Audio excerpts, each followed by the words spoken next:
Bah, déjà, merci à tous et à toutes d'être venus. Donc, j'insiste, un titre, c'est fait pour faire peur, mais il ne faut vraiment pas hésiter à me dire de ralentir ou à poser des questions. Et si je ne conclue pas du tout le propos que je voulais tenir aujourd'hui, c'est absolument pas grave, j'en mourrai pas et vous non plus. Qui est en première année? Ok. Est-ce que vous avez déjà vu des matrices dans votre vie? Jamais? Ok. Les autres, vous en avez vu au gymnase ou en cours ici? Gymnase? Ok. Vous savez ce que c'est la puissance d'une matrice? Bah, je vais réexpliquer très rapidement ce qu'est une matrice, mais voilà, il n'y a pas trop de soucis. Donc en fait, cet exposé s'inscrit dans le cadre de ma thèse de master à l'EPFL, donc pour valider mon diplôme. Et c'est un sujet qui se situe à l'intersection de l'algèbre, de la géométrie et de la physique mathématique. La physique mathématique, c'est les théories mathématiques qui sont issues de la physique. Par exemple, la mécanique, la géométrie différentielle, la théorie de Lie. Donc aujourd'hui, on va parler de beaucoup de théories de Lie. Donc Sophus Lie, c'est un mathématicien du 19e siècle qui a beaucoup contribué au développement des théories des symétries continues. C'est-à-dire, vous prenez un système physique, quelque chose qui se déplace dans l'espace, par exemple une planète autour du Soleil, et vous essayez de déterminer quelles sont les transformations, les rotations, les symétries qui laissent invariante le système, en fait.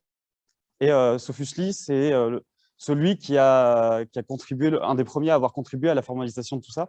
Donc, on va regarder un petit peu ce qu'il en est. On va regarder ça avec les mains. Donc, il n'y a absolument pas à avoir peur. Donc, le plan pour cet exposé, c'est qu'on va d'abord, j'essaie d'écrire assez gros, s'intéresser aux algèbres de Lie.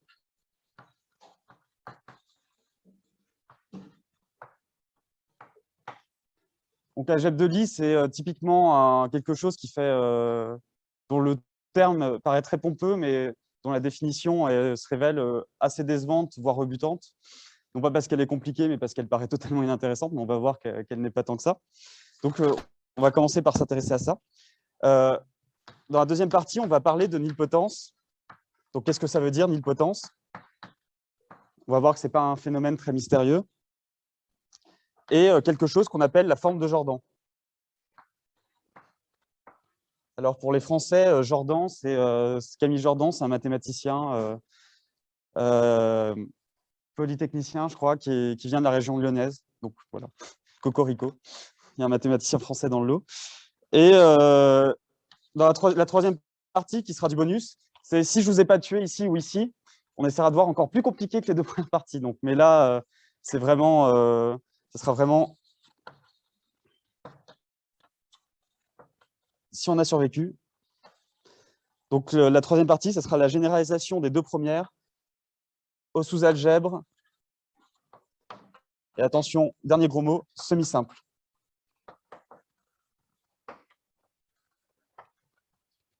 Alors, c'est peut-être la première fois que vous rencontrez le mot semi-simple. Dites-vous que si vous faites, dans la suite de vos études de l'algèbre, semi-simple, c'est vraiment le mot que vous rencontrez en théorie des groupes, en théorie des algèbres de Lie, en théorie des algèbres associatives. À peu près tout ce qui est possible en algèbre contient une notion de semi-simplicité. Donc, voilà. Là, je ne pense pas qu'on en parlera vraiment dans le détail, mais bon, au moins, vous aurez vu le mot une fois. Donc, commençons par parler d'algèbre de Lie.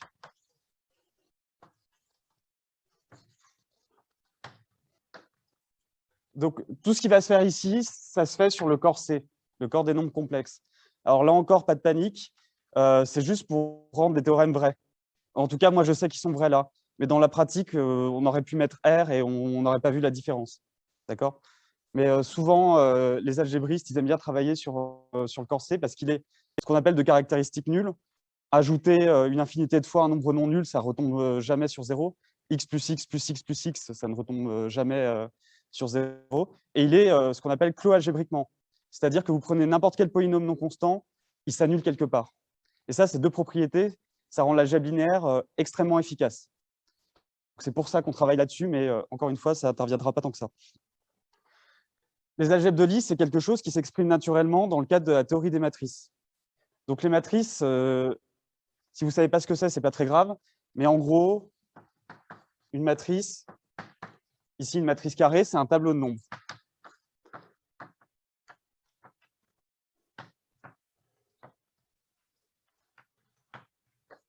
dont les coefficients, bon, ici, seront dans l'ensemble des nombres complexes. Donc, la matrice est d'abord un objet algébrique. C'est aussi un objet géométrique. La matrice, elle encode une transformation géométrique. C puissance n, c'est ce qu'on appelle un espace vectoriel. D'accord? Et un espace vectoriel, c'est des points dans l'espace. Donc là, si c'est R, c'est vraiment la vraie géométrie que vous connaissez depuis le gymnase. Si c'est C, ben, c'est une géométrie analogue, un peu plus difficilement représentable, mais qui relève d'un sens quand même assez profond. Donc, ces matrices-là, ces tableaux de nombres, ils peuvent représenter des transformations géométriques, des symétries, des rotations. Et donc là-dessus, il y a une loi, une multiplication, qui correspond en fait à la composition de fonctions. Donc, si j'ai deux matrices carrées, je peux calculer leur produit. D'accord? C'est un produit qui n'est pas commutatif, puisque c'est la composition de fonctions. Il est associatif, par contre, comme la composition de fonctions. Et il n'est pas intègre. C'est-à-dire qu'on peut imaginer que le produit de deux matrices non nulles est nul. Et la nilpotence, en fait, ça va tourner autour de ça. D'accord? Donc ça, c'était, pour ceux qui ne connaissent pas les matrices, c'est une boîte noire, c'est des tableaux de nombres, des transformations géométriques sur lesquelles on a une multiplication. En particulier, quand on a une multiplication, on a ce qu'on appelle un commutateur. Le commutateur de x et y, donc de matrice carrée, c'est cette quantité-là, x moins y, x fois y, pardon, moins y fois x. Et en gros, si ça c'est non nul, ça veut dire que notre multiplication n'est pas commutative. Elle ne l'est pas pour les matrices. Et donc, cette chose-là mesure en fait le défaut de commutation. Pourquoi faire le produit dans les deux sens ne donne pas la même chose? Donc ça, c'est juste, voilà, pour ceux qui n'avaient pas encore vu de matrice, c'est les outils avec lesquels on va un peu jouer. Et en particulier, on a un dernier objet qui est GLN. GLN, c'est l'ensemble des matrices qui admettent un inverse.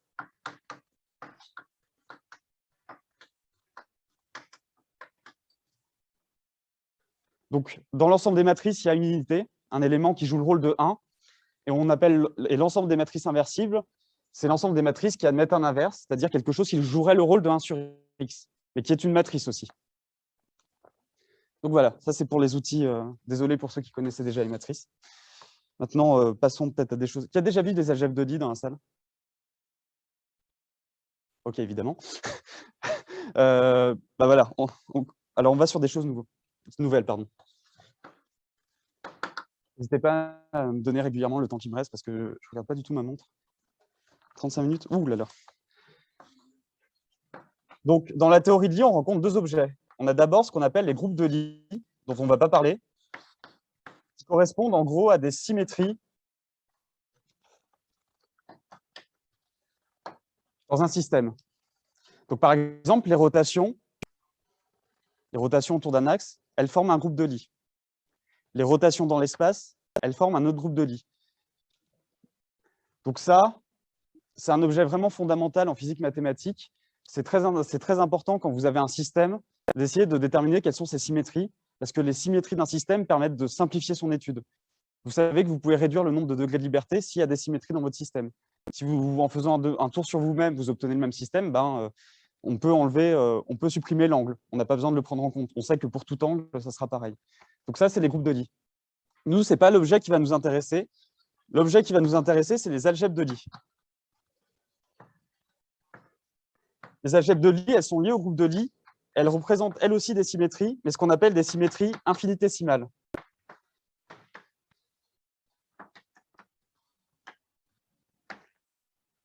Donc, par exemple, si notre groupe de Lie, c'est les rotations, l'algèbre de Lie correspondante, elle va regarder des rotations infiniment petites, de très petits angles.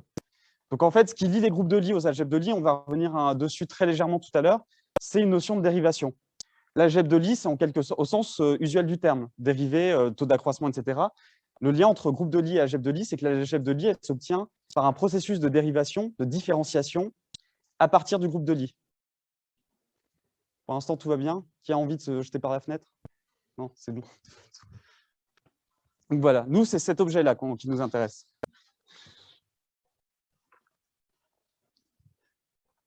Nos algèbres de Lie, on va en regarder des très simples.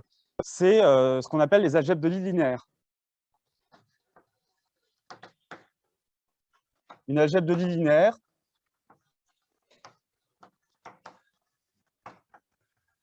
c'est juste un sous-ensemble des matrices qui est un sous-espace vectoriel. Alors, sous-espace vectoriel, pour ceux qui ont jamais vu, qui n'a jamais vu d'espace vectoriel? Tout va bien? Bon, alors, je n'explique pas. Donc, c'est un sous-espace vectoriel qui est stable par le commutateur. Donc, stable par le commutateur, ça veut dire que si je prends x et y dans L, le crochet de x et y, donc le crochet des deux matrices, reste dans L. D'accord? En fait, j'ai rajouté une loi à mon espace vectoriel, qui est le crochet, et une algèbre de Lie linéaire, c'est un sous-espace qui est stable par le crochet. Alors, juste deux propriétés qui fondent en fait le crochet, dont j'ai oublié de parler avant. Premièrement, le crochet, il est antisymétrique.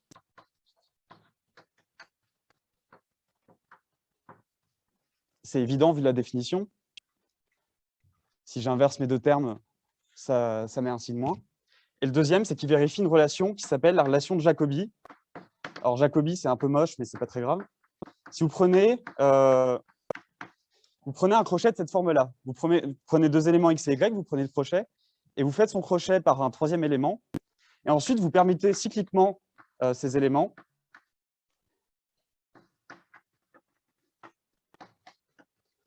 Et vous rajoutez les termes que vous obtenez. Ça fait 0. Je vous les mets parce que c'est extrêmement important. Si je voulais définir une algèbre de Lie de manière abstraite, je dirais une algèbre de Lie, c'est un espace vectoriel avec une opération que j'appelle crochet et qui vérifie ces deux choses-là.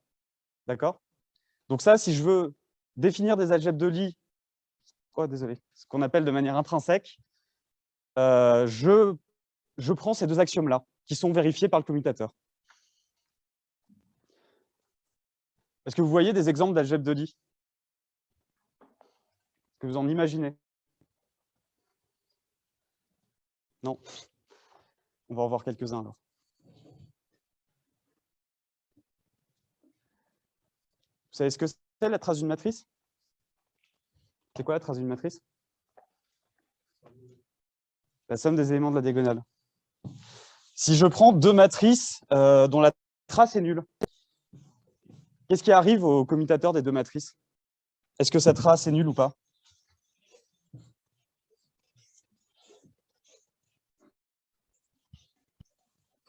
Ouais, non?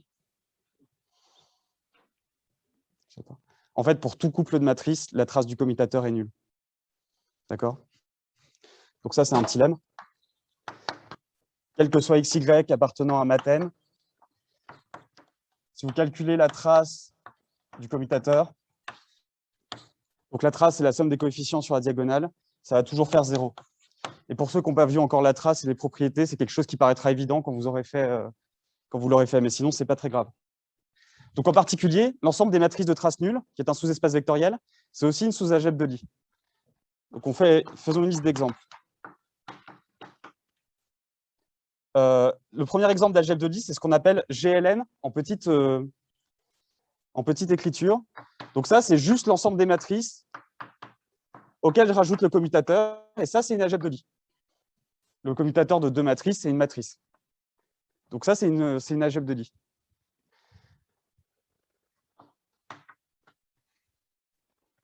Tout à l'heure, on a vu un gros GLN en capital. Là, on a un petit GLN. C'est évidemment pas un hasard. Il y a un lien, on essaiera de l'expliciter très rapidement tout à l'heure. Donc un deuxième exemple, c'est ce qu'on appelle SLN. Un petit SLN, c'est l'ensemble des matrices dont la trace est nulle. Donc ça, avec le lemme, en fait, avec le lemme, on voit que le commutateur de deux matrices tombe dans SLN, même si on les prend dans GLN, dans le petit GLN. D'accord? Donc ça, c'est une sous-algèbre de Lie. Vous savez ce que c'est une matrice antisymétrique? Ouais, ok. SON, c'est l'ensemble des matrices antisymétriques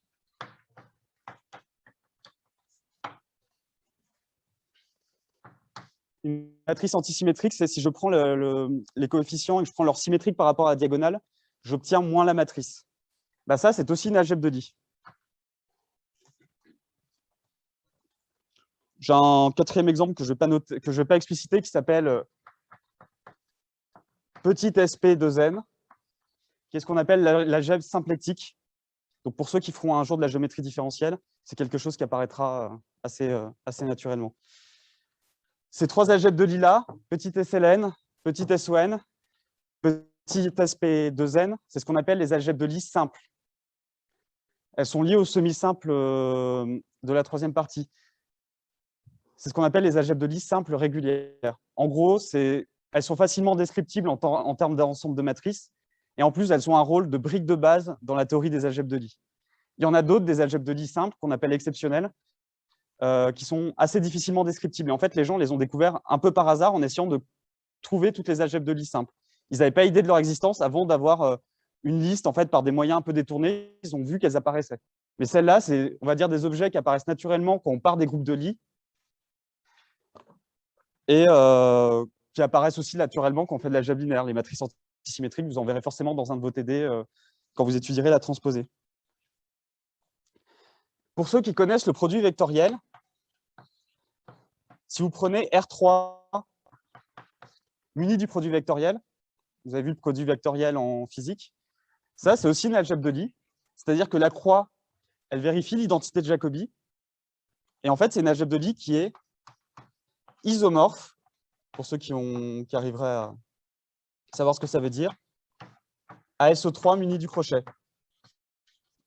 Donc les algèbres de Lie, en fait, elles n'interviennent pas que dans le cadre des matrices. C'est des objets qui sont en fait présents un peu partout, y compris dans des choses d'analyse vectorielle, comme le produit vectoriel. Vous avez des questions jusque-là? 25 minutes, ok. Non, ça va? Ah, la brosse est là-bas. Donc la question qu'on peut se poser maintenant, c'est comment est-ce qu'on produit des algèbres de Lie? Bah, déjà en regardant cette liste d'exemples. La deuxième possibilité, c'est le lien entre algèbre et groupe de Lie. Donc ça, je vais passer juste 2 minutes dessus. Un groupe de Lie, c'est un groupe, donc vous avez vu les groupes en structure algébrique. Donc les groupes de Lie, c'est des groupes qui sont en plus de ça des objets géométriques.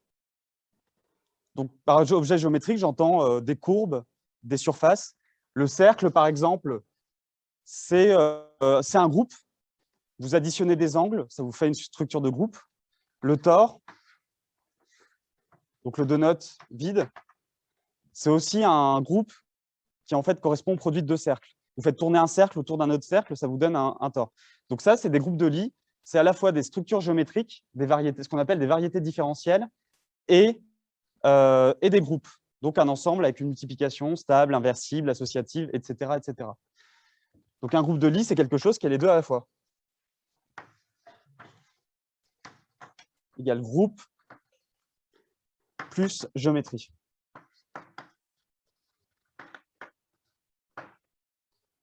Donc imaginez que j'ai là mon groupe de Lie, d'accord? Mon groupe de Lie, donc c'est un objet géométrique, souvent de très grande dimension, donc je suis bien incapable de le représenter. Ces deux-là, je peux, mais un groupe de Lie général, je suis incapable de le représenter sur un tableau. Mais c'est quelque chose qui existe, voilà, il faut le visualiser comme une sorte de grosse surface qui vit quelque part.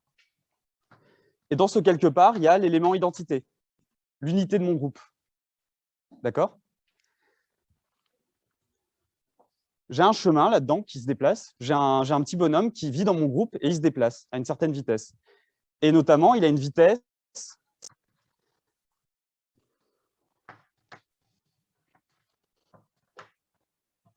donc là, mon chemin, c'est ma trajectoire, elle vit dans le groupe.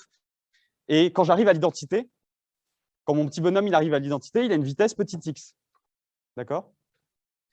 Cette vitesse, en fait, elle vit dans ce qu'on appelle l'espace tangent au groupe. Donc, par exemple, si c'est une surface, c'est un plan. C'est un plan qui est tangent au donut ou une ligne qui est tangente au cercle à l'identité. Et en fait, ce plan tangent ou cet espace tangent, c'est une algèbre de Lie et je la note avec une petite lettre gothique. un petit G gothique pour le grand G.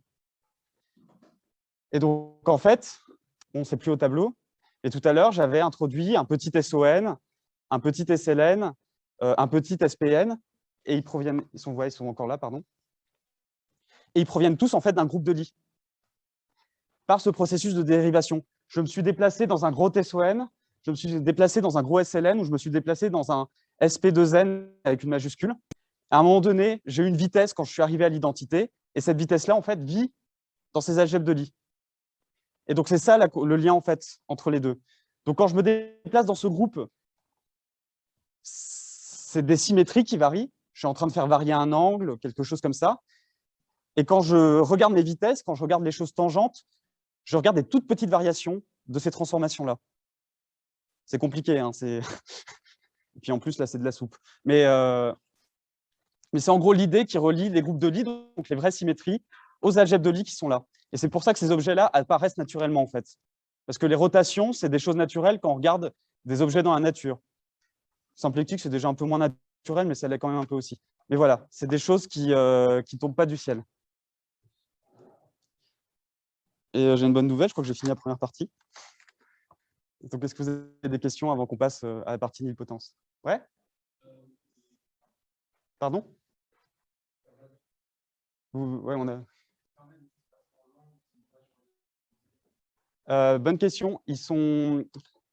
Quand tu prends la multiplication dans ton groupe, cette multiplication, elle permet de translater les espaces tangents.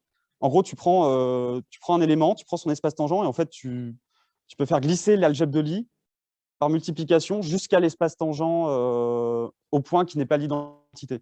Donc, ça te fait une structure qui est isomorphe, qu'on pourrait munir d'une structure d'algèbre de Lie naturellement comme ça. Mais en fait, comme le groupe, c'est quelque chose de très symétrique, on n'a pas besoin de regarder les autres espaces tangents. L'algèbre de Lie, en fait, elle contient suffisamment d'informations pour reconstituer tous les autres. Je ne dis pas que c'est clair comme réponse, mais... Et toi? Pour le groupe du corps, yes.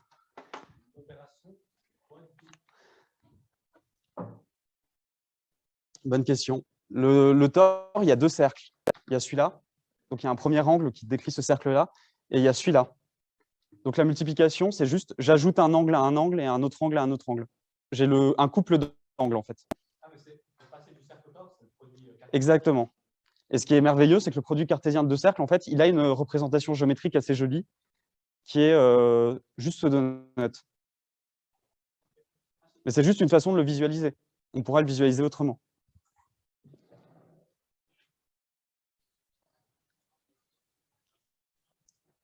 Donc nos algèbres de Lie, souvent, elles surviennent comme des sous-ensembles de matrices. Il me reste combien de temps, là? 20 minutes. Ah, trop bien, en fait. Et si vous avez déjà fait un peu d'algèbre linéaire, vous savez que parmi les matrices, il y en a deux types qui sont extrêmement importants. Les matrices diagonalisables, d'accord? Donc, c'est des matrices qui, à un changement de base près, donc allez savoir ce que ça veut dire pour ceux qui n'ont jamais vu de changement de base, mais en gros, c'est des matrices qui ne tombent pas trop loin d'une matrice diagonale. Et les matrices diagonales, elles ont ceci de merveilleux qu'elles sont très faciles à manipuler. C'est très facile de calculer leur puissance, très facile de les additionner, enfin, plein de belles propriétés. Donc, une matrice diagonalisable, c'est à quelque chose près une matrice diagonale. Et il y a un deuxième type de matrice qui est extrêmement important, c'est ce qu'on appelle les matrices nilpotentes. Donc là, on va tout de suite voir ce que ça veut dire, matrice nilpotente. Donc là, attention les yeux pour un titre pompeux. Alors, nilpotence et forme de Jordan.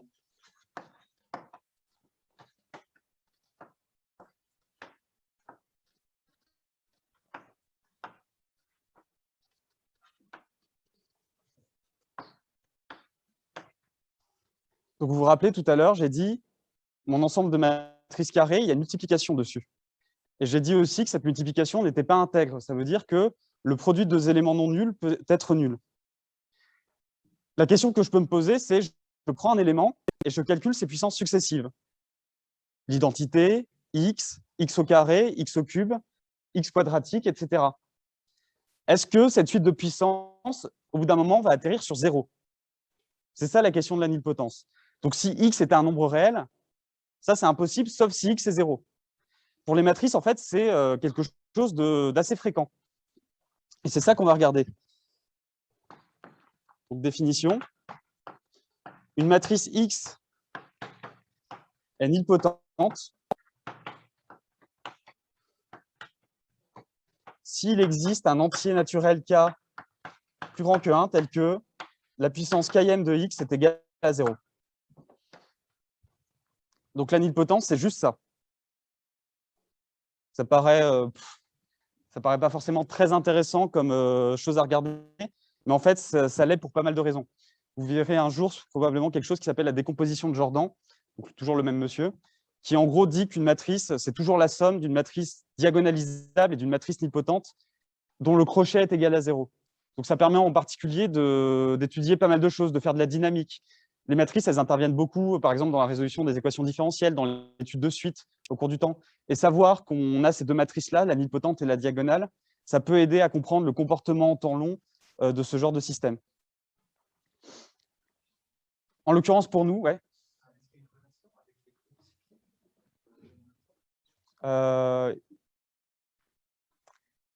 C'est un groupe cyclique, si tu veux, c'est quelque chose...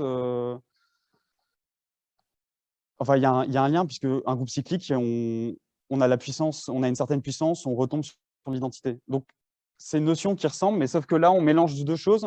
On a la puissance qui est liée à la multiplication, et on a le zéro qui est lié à l'addition.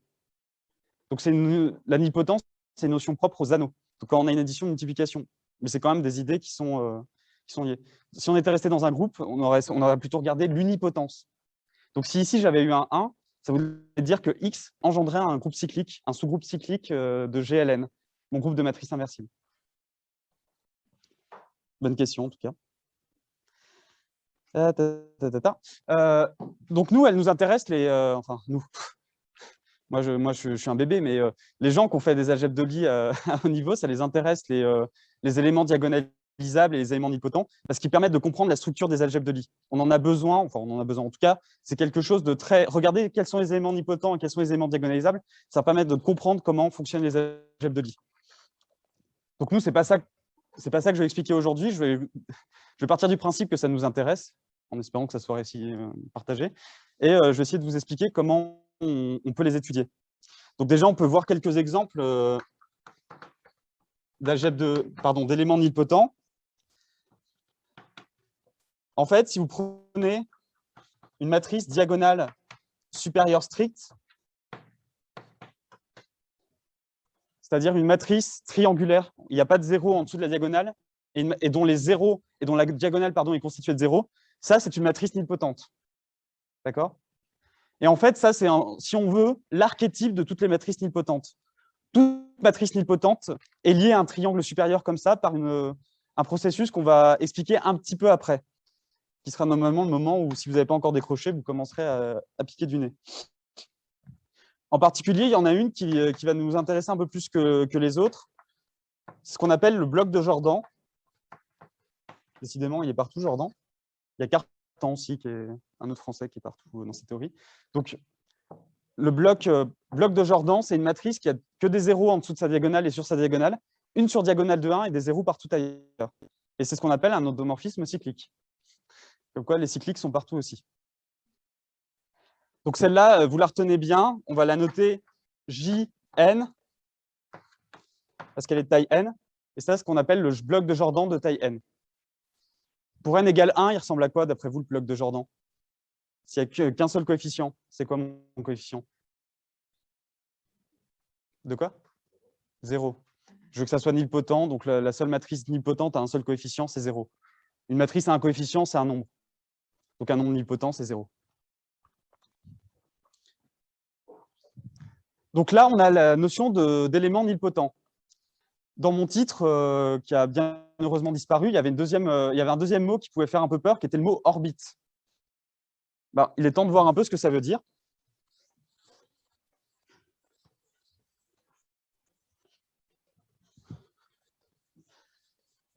Vous avez vu les actions de groupe en structure algébrique? Non? Vous êtes bien heureux. C'est pas grave, on ne va pas utiliser le mot. Donc, je commence par regarder deux groupes. GLN, donc vous vous souvenez, c'est mes matrices inversibles. Matrice inversible, géométriquement, c'est ce qu'on appelle des bijections. Ça représente des transformations bijectives. Oh, encore du temps. SLN, grand SLN, c'est un deuxième groupe. C'est les matrices bijectives de déterminant 1. Donc, pour ceux qui savent ce qu'est un déterminant, tout va bien. Pour ceux qui ne savent pas ce qu'est un déterminant, ce n'est pas trop grave. En fait, il se trouve que dans la discussion que je vais tenir, les deux groupes conviennent. Je peux les échanger. Ces deux groupes-là, ils agissent, on va voir ce que ça veut dire tout de suite, ils agissent sur les algèbres de Lie correspondantes. Donc, soit petit SLN, pardon, soit petit GLN, donc ça, c'est l'ensemble de toutes les matrices, soit petit SLN, qui est l'ensemble des matrices de traces nulles. Ce que j'entends par là, c'est que je peux prendre n'importe lequel des deux ici et n'importe lequel des deux là. Je peux prendre GLN ici, petit SLN ici. Je peux vraiment faire tous les croisements possibles. Donc maintenant, grand G désigne n'importe lequel des deux et petit g désigne n'importe lequel des deux. En particulier, petit SLN, si je prends une matrice nilpotente, elle a forcément une trace nulle. En fait, elle ressemble forcément à ça. Les matrices triangulaires supérieures strictes comme ça, elles n'ont que des zéros sur la diagonale. Donc, en fait, toutes les matrices nilpotentes de GLN, elles sont dans SLN. Donc, je peux prendre n'importe lequel des deux. Et je vais regarder la chose suivante. Je prends une application qui est définie sur grand G croix petit g. Donc, en gros, je prends un élément de mon groupe qui est une matrice inversible et un élément de mon algèbre de Lie qui est une matrice quelconque ou de trace nulle. Et je lui associe la chose suivante. Je multiplie x à gauche par g et à droite par g puissance moins 1. Donc, pour ceux qui sont un peu familiers de l'algèbre binaire, je suis en train de faire un changement de base. Mon petit x, pardon, il représente une transformation géométrique et je suis en gros en train de regarder la matrice x de différents points de vue. Donc, si ça paraît mystérieux, ce n'est pas très grave, mais en gros, l'idée, c'est que je vais bouger mes matrices nilpotentes dans petit g en fonction des éléments de grand G. Et une orbite, en fait, c'est je pars d'une petite matrice X et quelles sont toutes les matrices que je peux atteindre par cette transformation. Donc, l'orbite de X, c'est l'ensemble des G, X, G-1 quand petit g écrit grand G. Pourquoi je considère ça? L'idée de ce que je vais vouloir vous montrer maintenant, c'est comment étudier ces matrices, en fait, comment les connaître, comment savoir quelles sont les matrices nilpotentes. Et en fait, il y en a une infinité même dénombrable. C'est impossible de toutes les énumérer. Donc, quand on veut faire une classification en maths, ce qu'on peut faire, c'est éventuellement essayer de les regrouper. Et l'idée, c'est que je vais les regrouper par orbite, en fait. Je ne vais pas vous dire quelles sont toutes les matrices nilpotentes, je vais vous dire quelles sont toutes les matrices nilpotentes de GLN ou petit SLN à cette transformation près. D'accord? Et en particulier, on va voir qu'un fait intéressant, c'est que ces orbites-là, il n'y en a qu'un nombre fini. D'accord?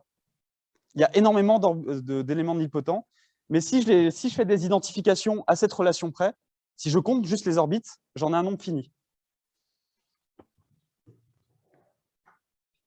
Yes. Yes. Vous prenez cette matrice-là et vous faites des changements de base. Mais on ne peut pas l'exprimer. Vous prenez cette matrice, vous la multipliez par une matrice inversible, l'inverse de G à gauche et G à droite, et vous faites ça pour tous les G, ça vous fait un ensemble qui est indescriptible. En tout cas, qui n'est pas joli. Ah si, pardon, si j'ai un exemple quand même qui vaut le coup d'être vu. Pour n égale 2, ça devient visible. Pardon. Non. Alors, en fait, si, il y a déjà une orbite qui est très simple, c'est 0. Si vous prenez l'orbite de la matrice nulle, la matrice qui contient que des zéros, elle est nilpotente. Si vous prenez 0 dans cette relation, x égale à 0, vous pouvez obtenir que 0. Multiplier n'importe quoi par 0, ça fait 0. Donc l'orbite nulle, elle fait 0. Donc ça, c'est un premier exemple. Si n est égal à 2,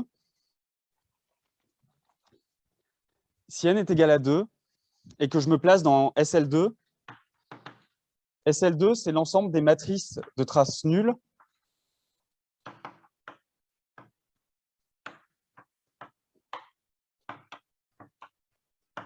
de taille 2 x 2. Je pourrais mettre un R ici. Pour SL2, en fait, il n'y a que 2 orbites. D'accord? La première orbite, c'est l'orbite nulle.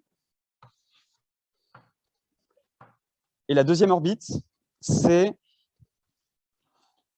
donc on va l'appeler O1.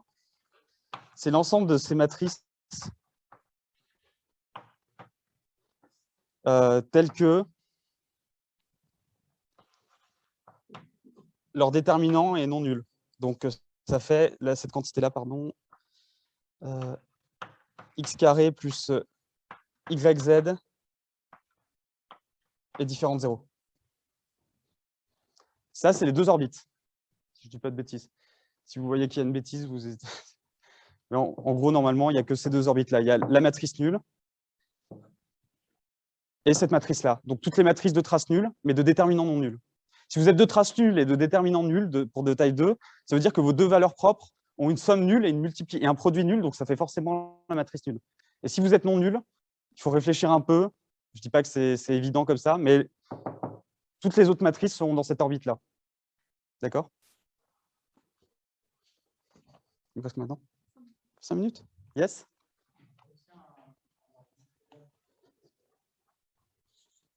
Les matrices scalaires, elles seront telles que x égale moins x. Donc, il n'y a que 0. Parce que je suis dans petit SL. Mais peut-être, ça marche peut-être moins bien. Dans GL, il faut... Je crois que ça marche aussi, mais il faudrait que je réfléchisse 2 secondes. En tout cas, là, dans les matrices de traces nulles, à cause de cette relation-là, ça devient plus simple. Yes? Ouais. 0, 1, 0, 0. Ouais, qu'est-ce que je dis, moi? Ouais, pardon. Non, c'est idiot ce que j'ai dit. Leur déterminant fait forcément 0. Pardon. Tel que x est différent de 0. Attends, qu'est-ce que je dis?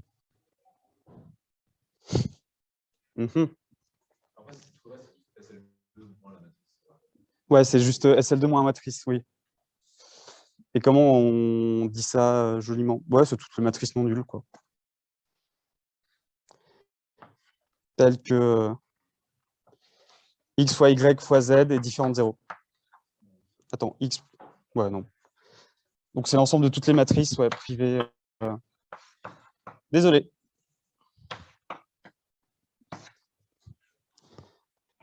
Ça, c'est à cause... Pardon, c'était ce qu'on appelle un coplantage. Donc, il n'y a que 2 orbites, la matrice nulle et les matrices non nulles. Et en fait, on va tout de suite pouvoir expliquer pourquoi c'est vrai.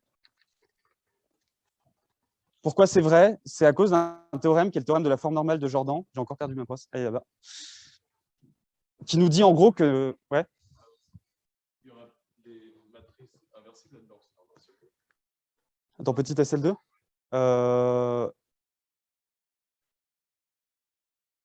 parce que la conjugaison laisse le déterminant... Attends, mais ah oui, mais moi, pardon, je regarde les orbites nilpotentes. C'est pour ça que je suis embrouillé depuis tout à l'heure.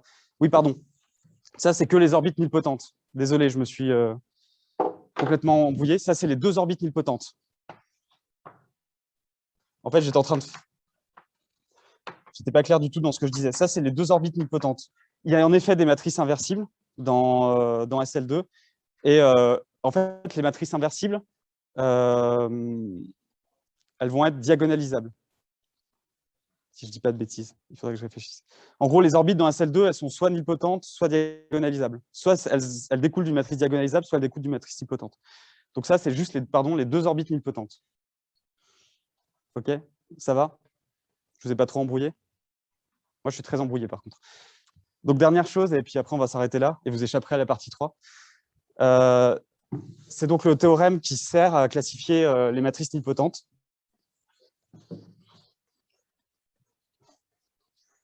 Qui est le théorème de la forme normale de Jordan.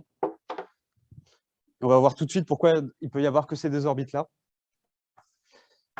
Donc, théorème, soit x appartenant à Maten nilpotente.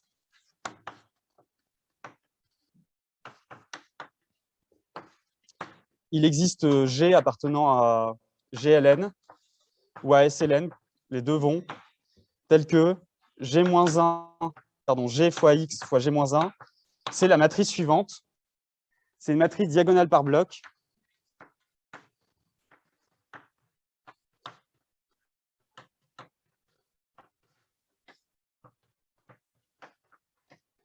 Et chacun des blocs, en fait, c'est un bloc de Jordan comme ça.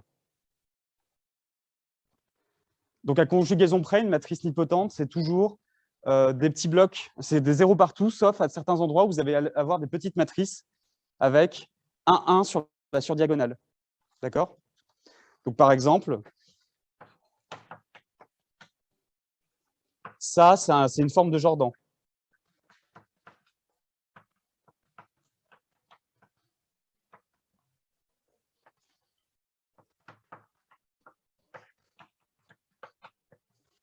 Vous voyez, il y a deux blocs. Ça, c'est un bloc de taille 3 et ça, c'est un bloc de taille 2. Et ça, c'est un exemple de forme de Jordan. Donc, toutes mes matrices nilpotentes, elles ont une forme de Jordan. Et donc, en particulier, pour SL2, le petit SL2, il n'y avait que deux formes de Jordan possibles. 0 et 0, 1, 0. D'accord? C'est les deux seules formes de Jordan possibles. Là, c'est un bloc de taille 2 et là, c'est deux blocs de taille 1. Donc, deux matrices nulles. Donc, ma matrice nulle, elle engendre l'orbite nulle. Et cette matrice-là, elle engendre l'autre orbite nilpotente. Donc, ça, c'est l'ensemble des éléments nilpotents. Donc, en fait, c'est l'ensemble des éléments de déterminant 0, mais non nuls. Donc, c'était l'inverse de ce que je disais tout à l'heure. Donc, en fait, c'est x carré plus yz égale à 0, privé de 0. Et ça, c'est les deux orbites nilpotentes de SL2. Et donc, là, j'ai une façon de compter et classifier mes orbites nilpotentes. Donc, pour finir et conclure, ça, on peut l'interpréter autrement. Vous avez déjà entendu parler de partition d'un entier? Ouais. Partition d'un entier, c'est je prends un entier n et je l'écris de toutes les façons possibles et imaginables comme la somme d'autres entiers positifs. Par exemple, 5, c'est 3 plus 2, ou 4 plus 1, ou 2 plus 2 plus 1. D'accord? L'ensemble des orbites nilpotentes, donc l'ensemble des formes de Jordan à permutation près des blocs, en fait, il y a une unicité à permutation des blocs près. Cette forme de Jordan-là, elle établit une bijection entre l'ensemble des orbites nilpotentes et les partitions de n. Chaque fois que vous avez une façon d'écrire n comme une somme d'entiers, vous prenez cette décomposition et vous prenez des blocs de Jordan dont la taille est donnée par ces entiers-là. Et ça vous donne un représentant d'une orbite nilpotente. Donc ça, c'est le premier point. La partie qu'on n'a pas abordée, mais ce n'est pas grave, peut-être qu'il y aura un autre séminaire, c'est comment on fait pour d'autres algèbres de Lie. Par exemple, petit SON, petit SPN. Ce qu'on perd, c'est cette action-là. GLN n'agit pas sur les matrices antisymétriques. Si vous faites un changement de base sur des matrices antisymétriques, vous perdez l'antisymétrie. Par contre, si vous faites des changements de base sur les matrices avec des matrices orthogonales, là, vous le conservez. Et donc, en gros, l'idée, c'est qu'il va falloir creuser encore plus profondément dans la structure des algèbres de Lie pour réussir à adapter cette idée. Et ça fait appel à des théories qui ont été développées par Jacobson, Morozov, Constant et d'autres, qui s'appelle théorie des orbites nilpotentes. Si jamais ça vous intéresse, c'est un sujet vraiment intéressant, peut-être un peu difficile là maintenant pour ceux qui sont encore en bachelor, mais peut-être ceux qui sont en master, ça peut vous intéresser. Il y a de très bons bouquins et voilà, je serais très content d'en parler avec vous. Merci de m'avoir écouté.